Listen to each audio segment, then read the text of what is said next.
আর যে কাফেরের দল বলে কলেমার ভিতরে মুহাম্মদের নাম রাখা যাবে না, এরাই হলো ফিলিস্তিনের লোক না, এরা হলো ইসরায়েলের ওই ইহুদিদের দাদা।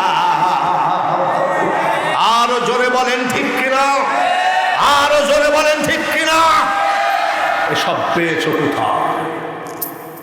সব দেশে সব দালালি চলবে, বাংলার জমিনে চলবে না। কারণ পিছনে সামান্য দূরে শাহ শরীফ জেলদানি, ঠিক কিনা আছে না? শাহ শরীফ জেলদানি নওগাঁ গয়হাটা বারোয়া উলিয়া এক জায়গায় মিটিং করে দিনের দাওয়াত দিয়ে বিভিন্ন দিকে চলে গেছে। ওটা হলো মিটিং এর জায়গা। শাহ শরীফ জেলদানি ছোটখাটো অলি নয়, ভাংসিং রাজা পূজা দিচ্ছিল, এমন সময় শাহ শরীফ জেলদানি হাজির। জিজ্ঞাসা করে, এই কি করিস? বলে পূজা দিচ্ছি। বলে কাকে? বলে আমাদের মাকে। তোর মাকে পূজা দিচ্ছি ধূপ মুখ বেল শরবত জিলাপি বাতাসা দিয়ে, তোর মা কি খাতি পারে? বলে তাই কি পারে নাকি? শাহ শরীফ জেলদানি বলে, তোর যে মা খাইতে পারে না সেই মাকে তুই পূজা দিস কোন লজ্জায়? বলে তুমি কে হে? বলে আমি কে শুনবি? আমি যদি তোর মাকে খাওয়াইতে পারি আমার দলে আসবে কিনা বল? খাওয়াও তো দেখি, খাওয়াও। বলে আসবে কিনা? বলে হ্যাঁ আসবো। একটা ধমক দিয়ে বলছে খা। আল্লাহর ওলির একটা ধমকে সঙ্গে সঙ্গে খাওয়া শুরু করেছে। জোরে বলেন সুবহানাল্লাহ। ইহুদিদের দালালরা সব দেশে দালালি চলবে রে, এই বাংলার জমিনে দালালি চলবে না। তার কারণ যে দেশেতে ঘুমাই কত আউলিয়া দরবেশ, সে যে আমার জন্মভূমি সোনার বাংলাদেশ। সাজাদপুর করতোয়া নদীর উপরে ঘুমাই আছে হযরত মখদুম বাবা, ঠিক কিনা? তারপরে ওই জায়গায় ঘুমাই আছে বিশ্ববিখ্যাত আলেম হযরত মাওলানা জালালউদ্দিন রুমি রহমতুল্লাহ আলাইহি, উস্তাদ শামস তাবরিজি রহমতুল্লাহ আলাইহি ঘুমাই আছে। জোরে বলেন ঠিক কিনা? একটা একটা করে যদি বলি সারা রাত কেটে যাবে বাংলার ওলিদের ইতিহাস, অত দূর বলা সম্ভব না। আমি বলতে চাই একটা, মা খাদিজাতুল কুবরা পর্দা করলেন, মারা গেলেন, নবীজি কষ্টে আছেন। সুবহানাল্লাহ, জোরে করে মারা। আমাদের যদি বউ মারা যায় 40 দিন না যাইতেই আবার ঘটক লাগায়, দেখ বউটা মরে গেল, দেখ লিখি দে, লিখি। আপনাদের দেশে কি করে? লিখি দে। 40 দিন না যাইতেই বউ মারা গেলে 40 দিন না যাইতেই ঘটক পাঠায় আর একটা লিখি দে। আর নবীজি মা খাদিজাতুল কুবরা মারা গেলেন, আমার দয়ার নবীজি কাবা শরীফের সঞ্চিতে ঘুমাই আছেন। সাহাবীরা জিজ্ঞাসা করে, ইয়া রাসূলুল্লাহ, ইয়া হাবিবাল্লাহ, নবী গো, বিছানা বালিশ থাকতে এই জায়গায় আপনি শোয়া আছেন কেন? এই জায়গায় শোয়া কেন? দেখেন, ডাক দিয়ে বলে, সাহাবীরা রে, যেদিন আমার খাদিজা বিদায় হয়ে গেছে আমার বিছানা বালিশে ভালো লাগে না রে, চোখে সাইকেলের বলের মতো পানি। যেদিন থেকে আমার খাদিজা বিদায় হয়ে গেছে ওই দিন থেকে আমার বিছানা বালিশ ভালো লাগে না। এতে বোঝা যায় স্ত্রী মরে গেলে স্বামীর যেমন কষ্ট, আবার স্বামী মারা গেলে স্ত্রীর জীবনটা অসহল হয়ে যায়। বউ মারা গেলে স্বামী আবার নিকে করলে কেউ কিছু কয় না, করেছে ভালোই করেছে। স্বামী মারা গেলে আবার বউরা লিখি করতে গেলে অনেক দোষ। আরে উভয় কষ্ট। জোরে বলেন ঠিক কিনা? আয়েশা সিদ্দিকা বসে আছেন, নবীজি খাদিজার ওয়াজ করতেছেন। আয়েশা সিদ্দিকা শুনতে শুনতে চোখের গোড়ায় একটু লাল, আমার নবী জিজ্ঞাসা করেন, আয়েশা রে, খদিজার বক্তব্য, খদিজার কথা যখন গল্প করি তখন তোমার একটু রাগ রাগ ভাব মনে হয় কেন? বলে, ইয়া রাসূলুল্লাহ, উনি হলেন 40 বছরের বৃদ্ধা বউ, আর আমি হলাম একেবারে মাসুম, 7 বা মতান্তরে 9 বছরের মেয়ে বিয়ে করেছেন। শুধু ওনার কথাই বলেন, আমার কথা তো কিছু বলেন না। আমার নবী ডাক দিয়ে বলে, আরে আয়েশা, ভালো করে শোনো রে, তুমি হলো আমার সুখের দিনের স্ত্রী, আর আমার খদিজা হলো আমার দুঃখের দিনের স্ত্রী। এখানেই কথা শেষ না। নবীজি বলেন, আয়েশা, খবরদার, আজ থেকে তোমাকে সতর্ক করে দিলাম, আমার খদিজার বিরুদ্ধে কোনো কথা বলবা না। আমার খদিজার কথা বললে তুমি রাগ করবা না। বলে, কেন? আমি যদি খদিজাকে বিয়ে না করতাম ফাতিমাকে পাতাম না। সুবহানাল্লাহ। আয়েশা সিদ্দিকাকে নবীজি বলতেছে, ফাতিমাকে যদি না পাতাম ইমাম হাসান আর হুসাইনকে পাতাম না। আরে আয়েশা, ইমাম হাসান আর হুসাইনকে যদি না পাতাম রে, আমার গুনাহগার উম্মতকে জাহান্নাম থেকে বের করা সম্ভব হতো না। কেন? নবীজি বসে আছেন, রানের উপরে ইমাম হুসাইন, এই রানের উপরে ইমাম হাসান, কোলের উপরে এসে মা ফাতিমা বসলেন। সুবহানাল্লাহ। বাপের কোলের উপরে মেয়ে বসতে পারে কি পারে না? এইবার হযরত আলী এসে ফাতিমার কোলের উপরে বসলেন। মোট কয়জন হলো জোরে কম? কত? নবীকে দিয়ে কয়জন? ইন্নামা ইউরিদুল্লাহু লিইউযহিবা আনকুমুর রিজসা আহলি বাইতি ওয়া ইউতাহহিরুকুম তাতহীরা। আল্লাহ তাআলা বলেন, আমার হাবিবের ফ্যামিলিকে আমি পবিত্র বানিয়ে দিলাম। তারপর আলহামদুলিল্লাহ, দেখা যাক সামনের বছর পর্যন্ত কি করা যায়। আউযু বিল্লাহি মিনাশ শাইতানির রাজীম।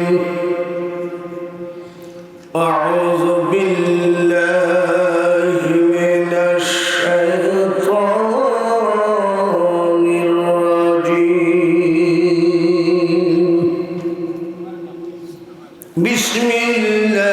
বিসমিল্লাহির রাহমানির রাহিম।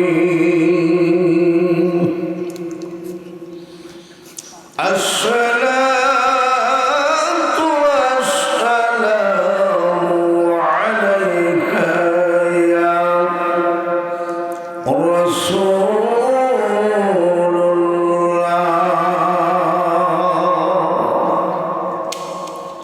আসসালাতু ওয়াসসালামু আলাইকা ইয়া হাবিবাল্লাহ।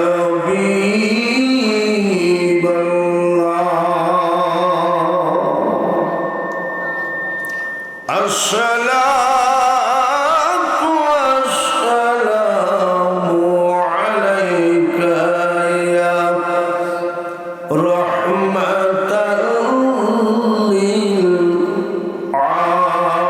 আলামিন।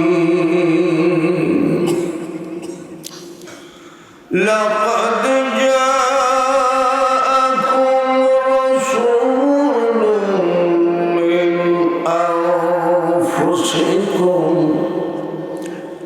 আজিজুন আলাইহি মা আনিতুম হারিস হারিসুন আলাইকুম বিল মুমিনিনা রাউফুর রাহিম। فإن تولوا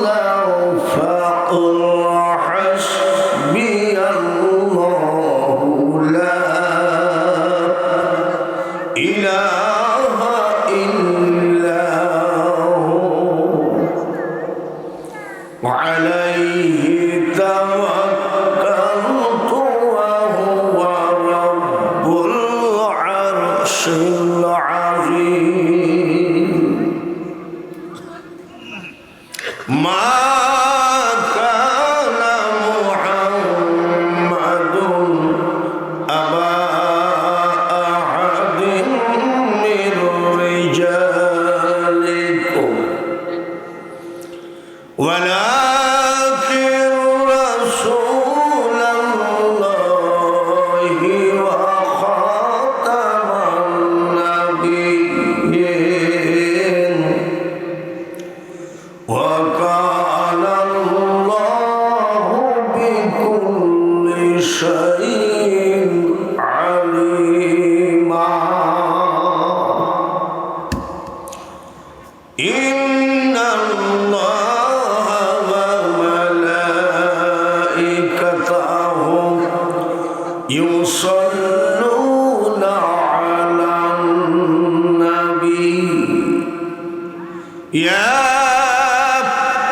أيها الذين آمنوا صلوا عليه وسلموا تسليما اللهم صل على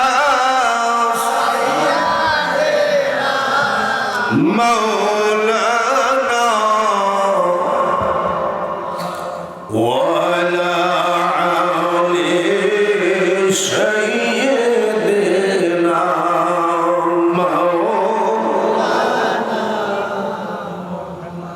আমরা তোমার গুনাহগার উম্মত তোমায় আমরা ছিলাম না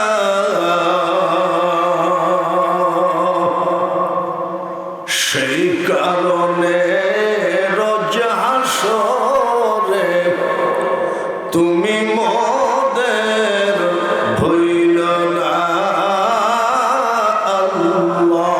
আল্লাহুম্মা সাল্লি আলা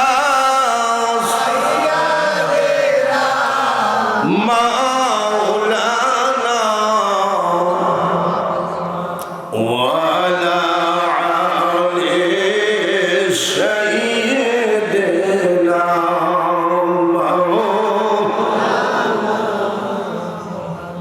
কোথায় আছেন দয়ার নবী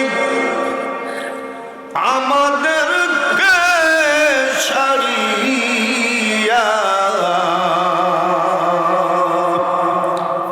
কি লাভ হবে আপনি ছাড়া আমরা ধরাই বাঁচিয়া আল্লাহুম্মা সাল্লি আলা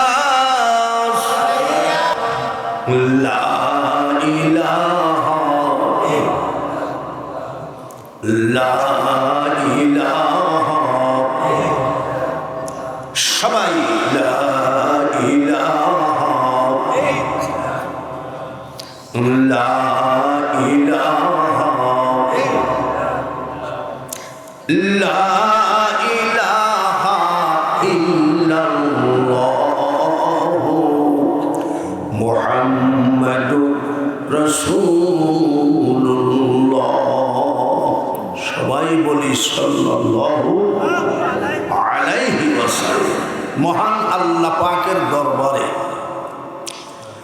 কোটি কোটি বার শুকরিয়া আদায় করি মুসলমান করে পাঠিয়েছেন খুশি আছেন নাকি পৃথিবীতে যত জাতি আছে মুসলিম জাতি হলো আল্লাহর কাছে প্রিয় মানে সমস্ত জাতির শ্রেষ্ঠ জাতি হলো মুসলিম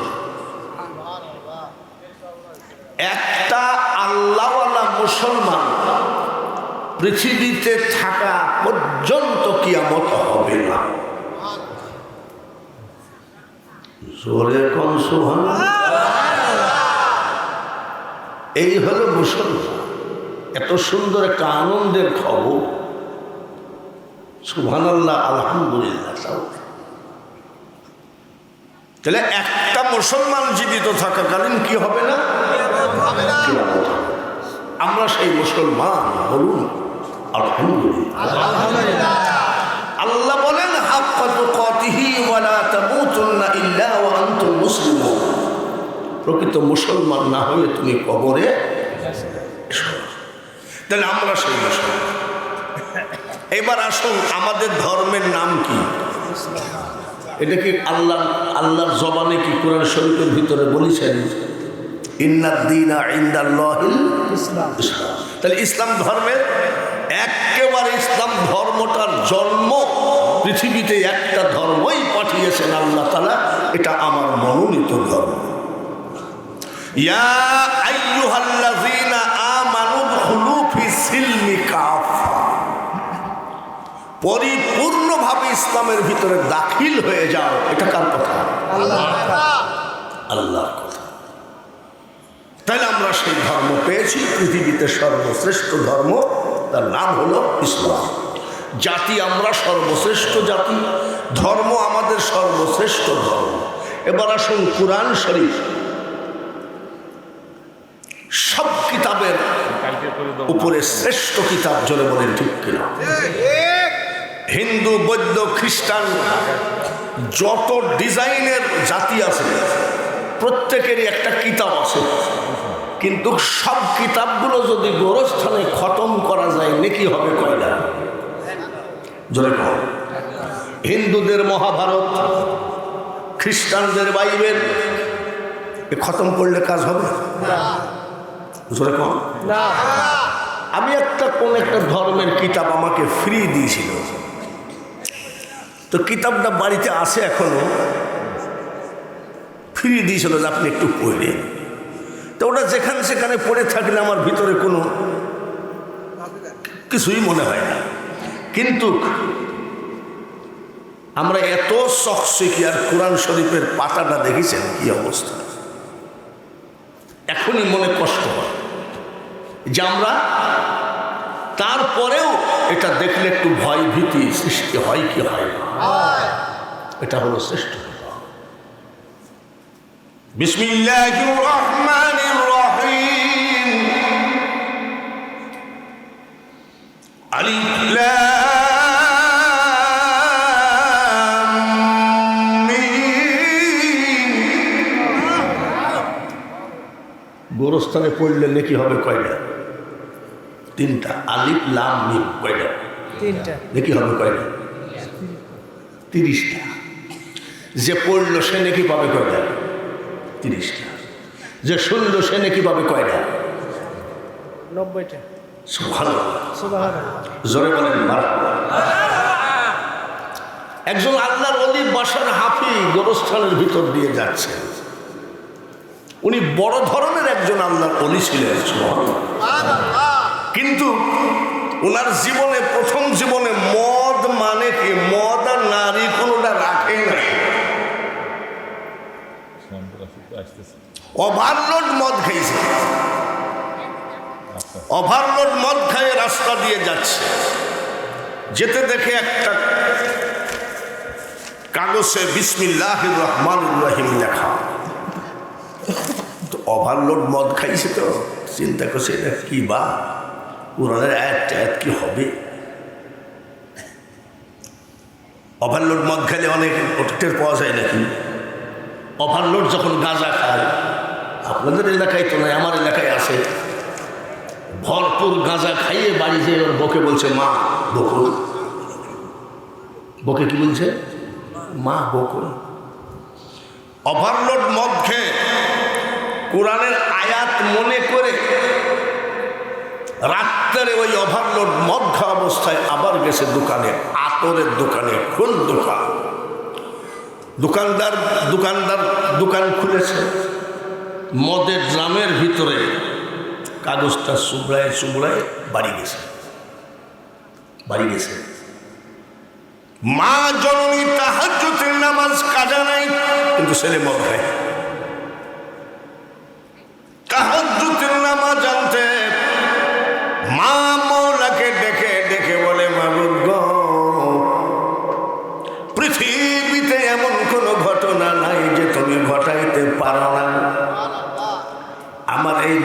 ছেলেটাকে কি তুমি মদ ছাড়াই তোমার রহমতি বরকতি কোলে উঠায় নিতে পারো না? মার দুয়ার কবুল হয় কি হয় না? বর্তমান জামানায় দেখতেছি মা আর বাপের দোয়া কবুল হয় না, শ্বশুর শাশুড়ির দোয়া কবুল হয়। মনে রাখো, তোমার কোন শ্বশুর শাশুড়ি, দাদি শাশুড়ি, দাদা শ্বশুর জান্নাত দিতে পারবে না।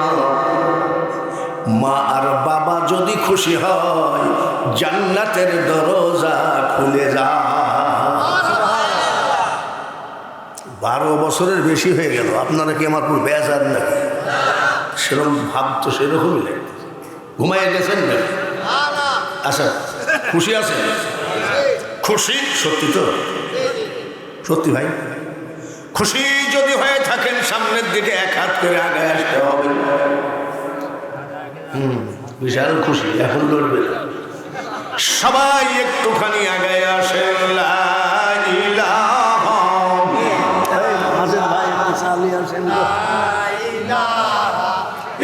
আসেন সবাই।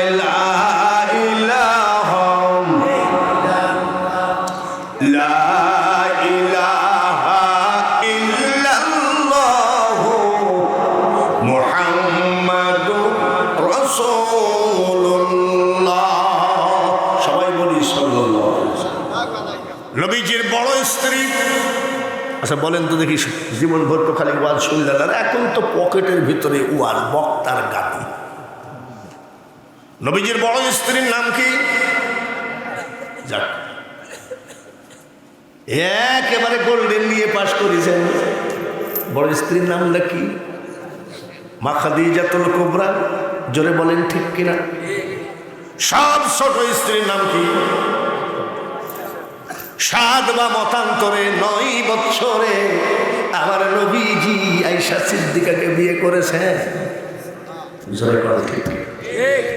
ঠিক হলো না? ঠিক হয়। নবীজি বিয়ে করেন নাই। আবু বকর সিদ্দিক ডাক দিয়ে কয়, নবী গো, আপনার সাথে একটু আত্মীয়তা করতে চাই, কিন্তু কোনো রাস্তা পালাম না। সুবহানাল্লাহ। আত্মীয়তা করতে চায়, আর আমরা নবীকে ভালোই বাসতে চাই। আর উনি বলছে আপনার সাথে একটু আত্মীয়তা করতে চায়, কোনো রাস্তা পাইনি। ইয়া রাসূলুল্লাহ, নবী গো, আপনি যদি আমার মেয়েটাকে বিয়ে করেন তাহলে আপনি আমার আত্মীয় হয়ে যাবেন। তোমার মেয়ে আছে না? আছে। বয়স কত? বলে 7 বছর। কয় বছর? নবী কয়, পাগল লাগে তুই? এই 7 বছরের মেয়ে কিভাবে?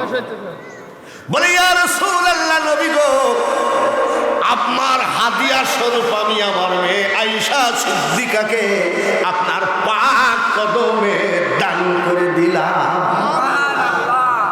তাহলে নবী কি বিয়ে করলো না জোর করে দিল? জোরে কর।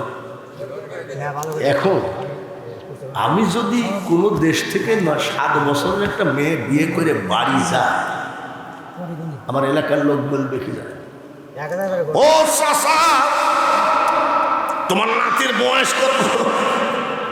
ঠিক কিনা? কিন্তু এখানে তো নবীজির কোনো দোষ নাই, নিষ্পাপ নবী মুহাম্মাদুর রাসূলুল্লাহ।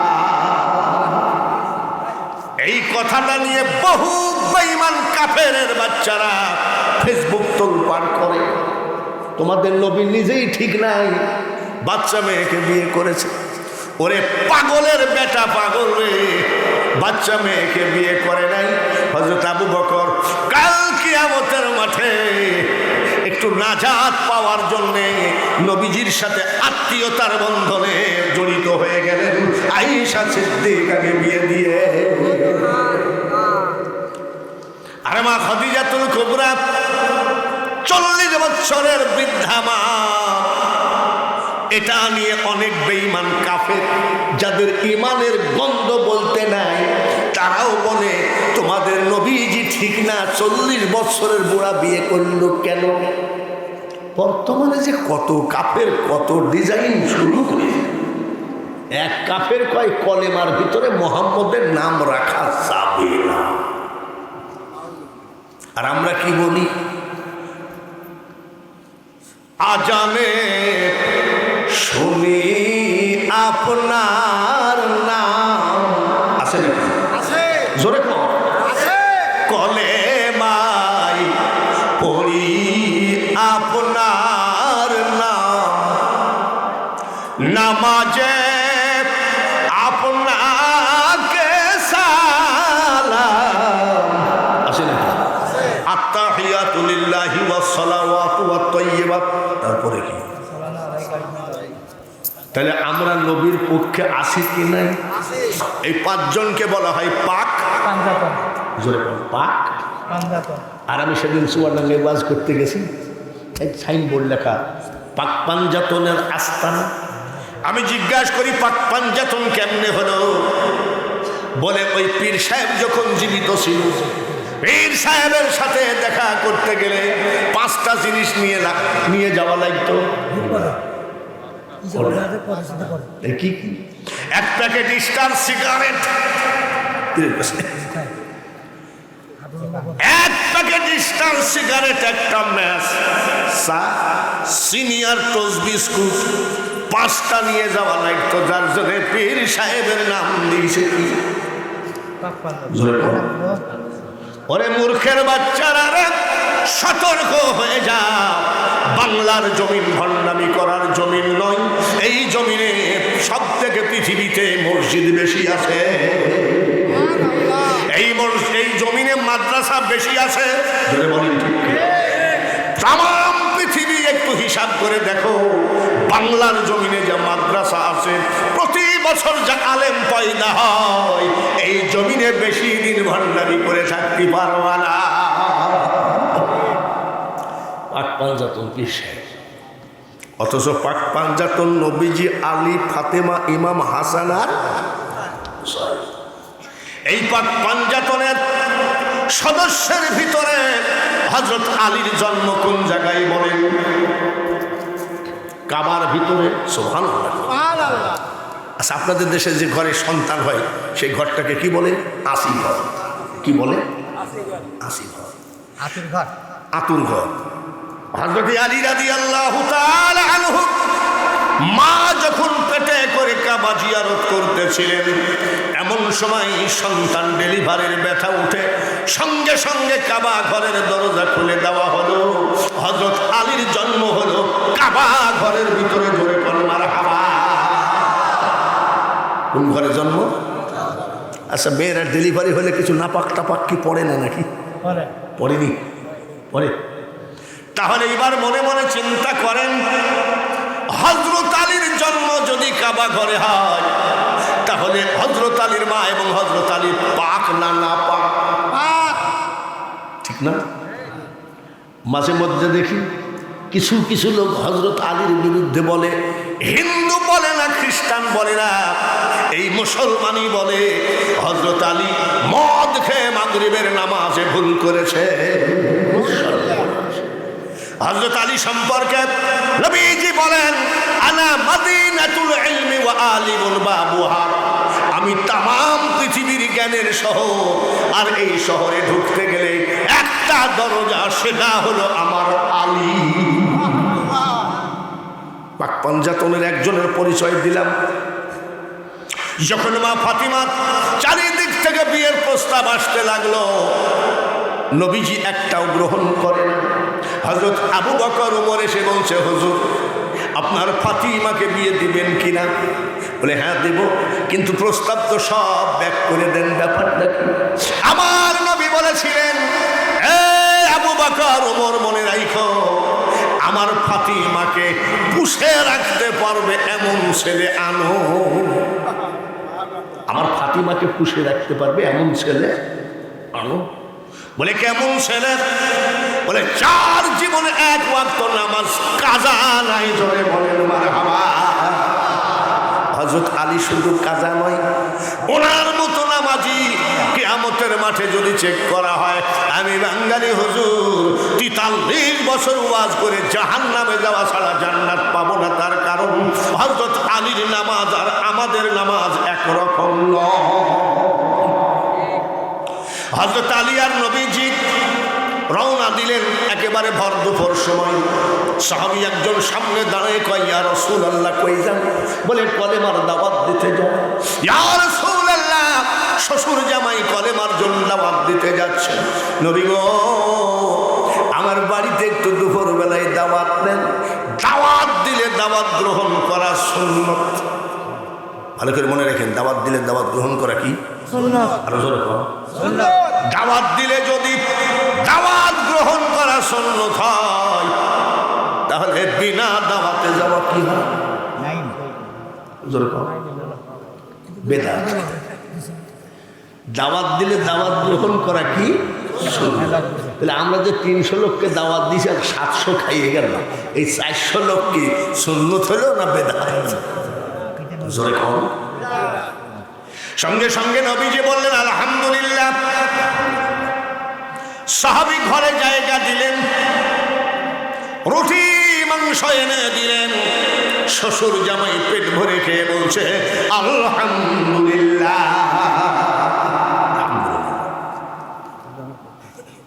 নবীজি বলেন আলী, আরে আলী, দুপুর বেলায় খাওয়ার পরে আমার একটু রেস্ট নিতে হয়। এই রেস্ট নেওয়াটা সুন্নাত। দুপুরে খাওয়ার পরে আধা ঘন্টা মতো রেস্ট নেওয়া কি সুন্নাত। আলী, তোমার রানের পরে একটু মাথা দিয়ে ঘুমালাম।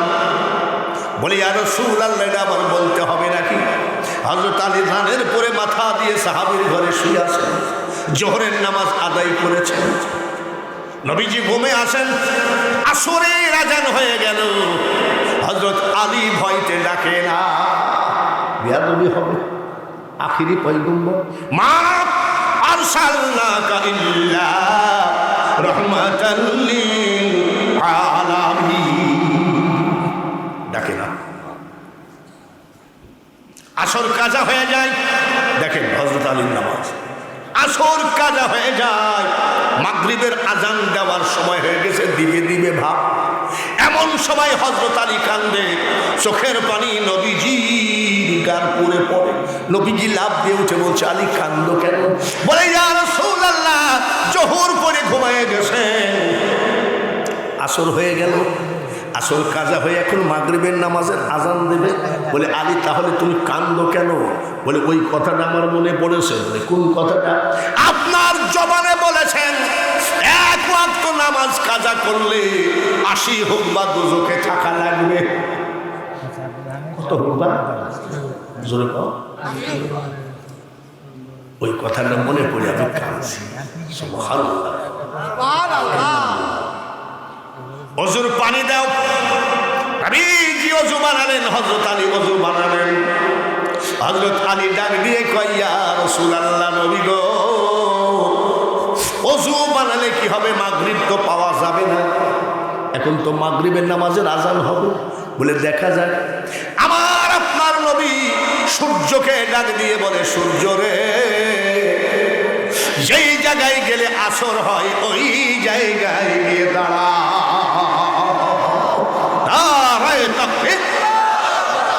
আমার নবীজির ক্ষমতা আছে কি নাই? আল্লাহ ক্ষমতা দিয়েছে কি দেয় নাই? কেউ যদি বলে নবীও যা আমিও তা, আমার মনে হয় এই লোকটা পাবনা পাগলা হাসপাতালে ভর্তি করা দরকার। নাক আমার মতো, চুল দাড়ি সবকিছু আমার মতো, কিন্তু আমার থেকে কোটি কোটি গুণে আলাদা তিনি হলেন নবী মুহাম্মাদুর রাসূলুল্লাহ। সূর্যের যেই জায়গায় গেলে আসর হয় ওই জায়গায় যাও।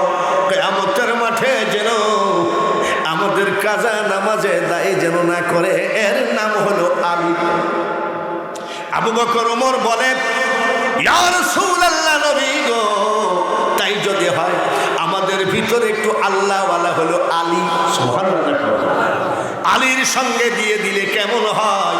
কিছুক্ষণ নবী চুপ থেকে বলতেছে, এ আবু বকর ওমর গো, এই মাত্র জিবরাইল আমাকে খবর দিয়ে গেল আমার মেয়ে ফাতিমা আর আলীর বিয়ে জান্নাতের মধ্যে দুয়ার অনুষ্ঠান হয়ে গেছে, তাড়াতাড়ি ডাক নারায়ে তাকবীর। কালেকশন করে কি চলে গেলাম না ওয়াজ করতেছি? জোরে কর। হ্যাঁ ঠিক আছে, ঠিক আছে না? মাঝে একটু ডিস্টার্ব করি। হামিদ পরামানিক মিনার পাড়া 500 টাকা এক বস্তা সিমেন্ট মেয়ের জন্য দোয়া চাই, জোরে বলেন আমি। নাইম পিতা সাইদুল দক্ষিণ পাড়া 1 মন ধান, নারায়ে তাকবীর। আর জোরে হন নারায়ে তাকবীর। নিশি রাত তারপরেও দান আসে ওয়াজের ভিতরে, তারপরেও দান আসলো রে, একটু দোয়া করতে হয়। একটু দোয়া করাই লাগে, যদি বলেন ঠিক। আর একটা লোক হাত বাড়ান, ওয়াজ তো করাই লোক আমি। শহীদুল ইসলাম 100 টাকা 1 মন ধান। আদম আলী 20 কেজি ধান। আদম আলী যেখানে এই কোনায় লাগে। সবাই বলেন আমিন। সবই যখন হলো আর আদমন ধান দেওয়া যায় নাকি?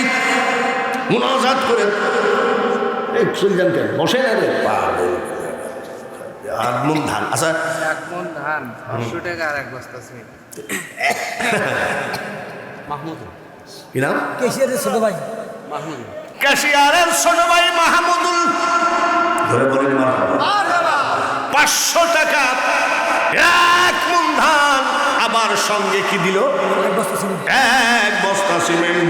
একটু হাত না বাড়াইয়ে পারি না রে আল্লাহুম্মা আমিন। মাবুদ, একজন যুবক এই মসজিদের ক্যাশিয়ারের ভাই মাহমুদুল 1 মণ ধান 1 বস্তা সিমেন্ট 500 টাকা। নাইম 1 মণ ধান। আদম 1 মণ ধান। শহীদুল 100 টাকায় 1 মণ ধান। হামিদ পরামানিক 500 টাকা 1 বস্তা সিমেন্ট দিয়ে তোমার দরবারে নিশি রাত্রিতে হাত বাড়ালা।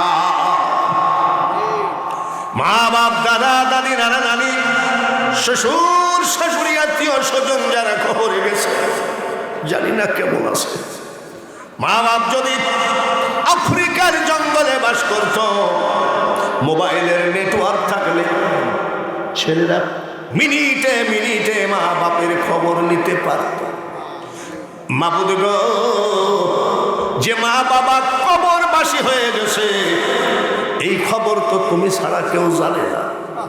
মাবুদ, আজকের দানকারীর মা বাবা, দাদা দাদি, নানা নানি, শ্বশুর শাশুড়ি, আত্মীয় স্বজন যারা কবরে গেছে, কিয়ামত পর্যন্ত কবরকে জান্নাতের টুকরা বানিয়ে দাও।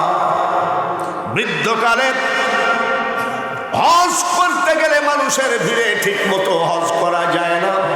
এই মাহমুদুলের মতো মানুষগুলোকে আল্লাহ টাকাওয়ালা বানিয়ে দাও, যুবককালে যেন তারা খানে কাবার মেহমান হতে পারে। লা ইলাহা ইল্লাল্লাহু মুহাম্মাদুর রাসূলুল্লাহ। নান্নু মিয়া দক্ষিণ পাড়া নগদ 200 টাকায় 1 মণ ধান। একটু আরেকবার হাত তুলি আল্লাহুম্মা আমিন। তোমার ঘরখানা জানলা লাগানো দরকার, তোমার ঘরখানায় দরজা লাগানো দরকার। কত কাজ বাকি রয়েছে মাবুদ গো। নান্নু মিয়া 1 মণ ধান 200 টাকা দিল। একটা একটা ধানে 70টা করে নাকি মা বাপের আমল নামায় দিও, রুজি রোজগার বাড়ায় দিও, হায়াত বাড়ায় দিও। এই নিশিরাত্রির ধান আর টাকা কবুল করো। যে হাতে দান করলো এই নান্নু মিয়ার হাত জীবনের টাকার অভাবে, পয়সার অভাবে কোনো মুনাফিকের কাছে নিচু বানায় না। লা ইলাহা ইল্লাল্লাহু মুহাম্মাদুর রাসূলুল্লাহ। আলপনা খাতুন আমার এক মা নগদ 300 টাকায় 1 বস্তা সিমেন্ট শ্বশুরের জন্য দোয়া চেয়েছে, আল্লাহ শ্বশুরকে জান্নাতবাসী করো। আলপনা খাতুনের সংসারে শান্তি রহমত ভর্তি করে দিও। সবাই বলেন আমিন।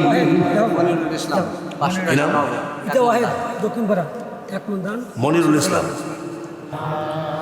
আমার জীবনে এই ওয়াজ বক্তা জীবনে আমার এই হাতে ভারত বাংলাদেশে মসজিদ মাদ্রাসা বহু তৈরি করে দিয়েছে। তো সব থেকে কষ্টের মসজিদ হলো এইটা। আর একটা কষ্টের মসজিদ আছে, আমি 90 দিনের ভিসা করে ভারতে গেছি, 88 দিন ওয়াজ করেছি, বাড়ি আসবো, তাহলে 90 দিনের ভিসা হলে 88 দিন, আর 2 বাকি আছে। কিন্তু আমার গলা একেবারে বসে গেছে, আর পারছি না। 90 দিন একাধারে ভারতে ওয়াজ করে সালাম দিয়ে কিভাবে যাবো, আসসালামু আলাইকুম এরকম। আমি বাড়ি আসার জন্য আমার গাড়িও ভাড়া করা হয়ে গেছে, টুবলা টাবলি সব রেডি। এমন সময় যে এলাকায় থাকি আমি 26 বছর, ওই এলাকার কিছু মুরব্বি এসে বলছে, বাবা একটা কথা বলবো, 26 বছর আপনাকে আমরা জায়গা দিয়েছি, কোনোদিন আপনার সঙ্গে বেয়াদবি করি নাই, আজকে একটা বেয়াদবি করব বলে কি, কুশলের পাতা দিয়ে মসজিদ ছাউনি করা, যখন নামাজে দাঁড়াই কেন্ন গার উপরে পড়ে। কেন্ন ছিলেন নাকি? কেল্লা, কেল্লা হয় কুশলের পাতার ভিতরে, কেল্লা হয় দানের খড়ের ভিতরে। হঠাৎ করে নামাজ পড়ছে বলল কেল্লা, নামাজে খুব ডিস্টার্ব। আপনি তো জীবনে বহুত কিছু করলেন, তো আমাদের মাহফিলটা করে দিত। তাই আমার গলার যে অবস্থা, আমি তার ওয়াজ করতে পারছি না। বলে আজকের দিনটা থেকে যান, আপনি এমনি কথা বললেই মানুষ দেবে। এশার নামাজ পড়ে মালিককে বললাম, মালিক আমি গুনাহগারের দ্বারাই ভারত বাংলাদেশে বহু গোলামি করায় নিলাম, তুমি যদি একটুখানি গলাটা ছেড়ে দাও তাহলে আমি চেষ্টা করব মসজিদের জন্য কিছু করা। আমি নিজে ওই মসজিদে কিছুদিন নামাজ পড়ি, কেন্ন ঝরঝর করে পড়ি। আল্লাহর কি রহমত, মসজিদে ফজরের নামাজ পড়তে গেলাম, দেখি গলা ক্লিয়ার, গলা ক্লিয়ার। আমি তাড়াতাড়ি মাইকিং করে, তো ইন্ডিয়ায় আমার নামে দিনের দিন মাইকিং করলেও হাজার হাজার।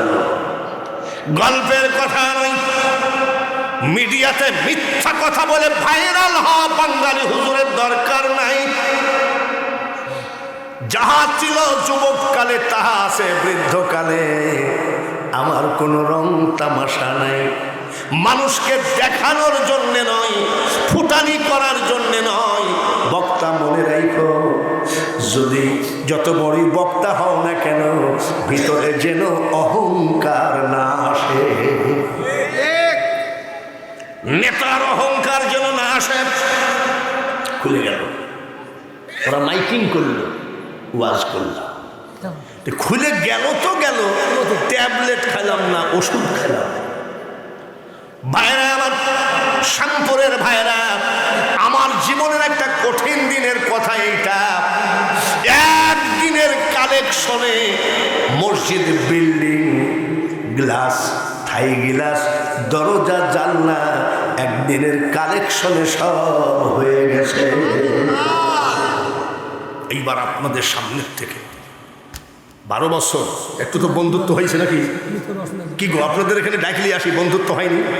জোরে মনে হয়নি নাকি? আপনাদের সাথে বন্ধুত্ব কি আমার নাই নাকি? আর আসে মানে কি, বাজার থেকে কয় হুজুর, একদম কয় আসসালামু আলাইকুম, আমি ওয়ালাইকুম সালাম, বলছে থ্যাংক ইউ, আমি ওয়ালাইকুম সালাম বললে বা থ্যাংক ইউ কয়। তার মানে ও লোকটা বলছে আমার সালামটা যে হুজুর নিয়েছে, খুশিতে কয় থ্যাংক ইউ। কিন্তু আমি মনে মনে হাসছি যে সালাম দিলে আবার থ্যাংক ইউ কয় নাকি? এইবার আমাকে ভালোবাসেন কি বাসেন না? বাসেন। যেদিন ওই যে কি বলে ফ্লোর ঢালাই হবে, সেই দিনের জন্য যেদিন ফ্লোর ঢালাই হবে, একটা কাগজ আলাদাভাবে লিখতে হবে, মাত্র মার নামে 100 আর বাবার নামে 100, এখন দেওয়া লাগবে না। ওই ঢালাইয়ের দিনে 200 টাকা কে দিবেন, মাত্র 10 জন হাত উঠানো আমি দেখতে চাই। দুলাল হোসেন 100 টাকায় কিরে বা বলে খুব ভালোবাসো। একটা উঠেছে, কি নাম গো? মোহাম্মদ রুবেল হোসেন। এই টাকাটা কবে দিবে জানেন? এই টাকাটা যেদিন ঢালাই হবে। 2 নম্বর নাম বলেন, মোহাম্মদ শাহাদাত, নারায়ে তাকবীর। কি নাম ভাই? হামিদুল 3 নম্বর। আপনার নাম কি? জাহিদুল ইসলাম। জাহিদুল 4 নম্বর। পিছনে আরে কি ভাই আপনারা চেহারা চিনেন না? সোহরাবউদ্দিন। সোহরাবউদ্দিন 5 নম্বর। নারায়ে তাকবীর। পাগল, অভাব হতে পারে, এখনো মানুষের ইমান আসে জন্য বলেন ঠিক কিনা? এই 200 টাকা দিতে হবে ঢালাইয়ের দিনে। আর একটা কেনা বলেন নাম কি? কি নাম? আব্দুল জব্বার। কোনটা? আব্দুল জব্বার। এই যে আব্দুল জব্বার। এটা আব্দুল জব্বার। আর জাহাঙ্গীর আলম। জাহাঙ্গীর আলম, আব্দুল জব্বার। তাহলে 5, 6, 7। এটা কেনা? আব্দুল সামাদ 8 নম্বর। আর একটা কেনা? জোরে কোন? আরে দেখেন না নাকি? এই দেখো না নাকি যে কারা দেয়? মিনার ভাড়া দুইজন। এই যে দুজন নাম আব্দুল জব্বার আর জাহাঙ্গীর লেখা হবে। আব্দুল জব্বার জাহাঙ্গীর হয়েছে ওখানে কিনা? ফজলুল হক। ফজলুল হক 9 নম্বর। ফজলুল হক মিনার ভাড়া ইয়া ফজলুল হকের পাশে কিনা? ফজলুল হক। আব্দুল কুদ্দুস। কি করো?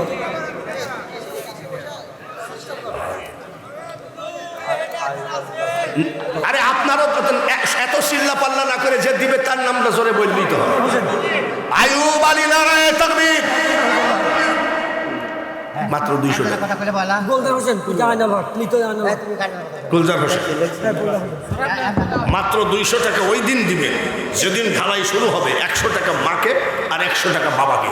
বলুন এটা আলম। আলম। আলম। জোরে বলেন আমি। নারায়ে তাকবীর। এইবার বাবা জিরাত আলম। আমার নবীজিকে সালাম দিয়ে আজকের মাহফিলের দোয়া করতে চাই। ইয়া নবী সালাম মাওলানা মুহাম্মদ ওয়া আলা আলি সাইয়্যিদিনা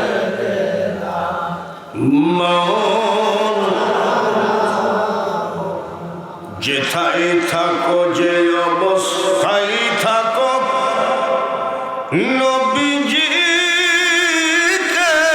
ভুইল না।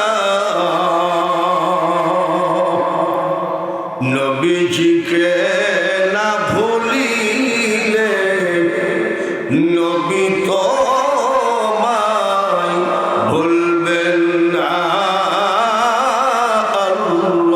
আল্লাহুম্মা সাল্লি আলা মাওলানা মুহাম্মদ ওয়া আলা আলি সাইয়্যিদিনা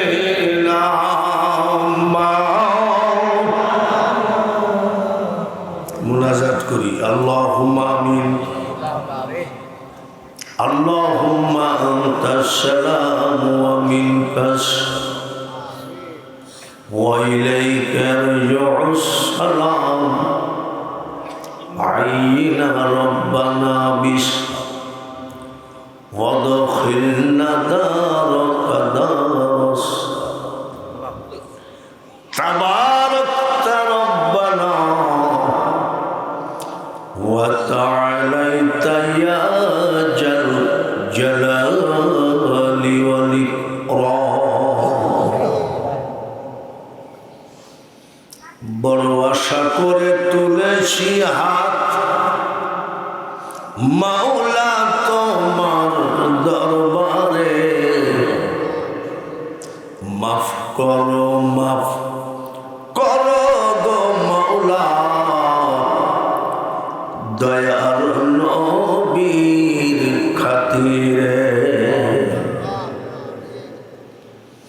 উলামায়ে কেরাম, মই মুরব্বী, যুবক, মাসুম বাচ্চা, মক্কা মদিনা জিয়ারতকারী হাজী ভাইদেরকে নিয়ে তোমার হাবিবের প্রতি দরুদ শরীফ পাঠ করেছি। ভুল ত্রুটি ক্ষমা করে দিয়ে দরুদের হাদিয়া সোনার মদিনায় নবীজির রওজা পাকে পৌঁছায় দিও। তাম পৃথিবীর নবী বলি গৌস কুতুব আউলিয়া আম্বিয়া শহীদ শহীদান সাহাবায়ে কেরাম খোলাফায়ে রাশিদিন পীর মাশায়েখ ওলি বুজুর্গ প্রত্যেকের দরবারে দুরুদের হাদিয়া পৌঁছা। ডাইনে বামে পিছনে সামনে পর্দার আড়ালে যতগুলি বান্দা বান্দি হাত তুলেছে, কার মা কবরে কার বাবা কবরে সব তোমার জানা। কবরে মা বাবা কেমন আছে তাও তুমি জানো। যতগুলো এতিম মাহারা বাবাহারা সন্তান আজকে হাত তুলেছে, এতিমের হাতের দিকে তাকায় মা বাবার কবরকে জান্নাতের বাগান বানিয়ে দাও। সাল্লাল্লাহু তাআলা আলা খায়রি খালকিহি মুহাম্মাদিন ওয়া আলা আলিহি ওয়া আসহাবিহি আজমাইন ওয়ারহামনা মা'হুম লা ইলাহা ইল্লাল্লাহু মুহাম্মাদুর রাসূল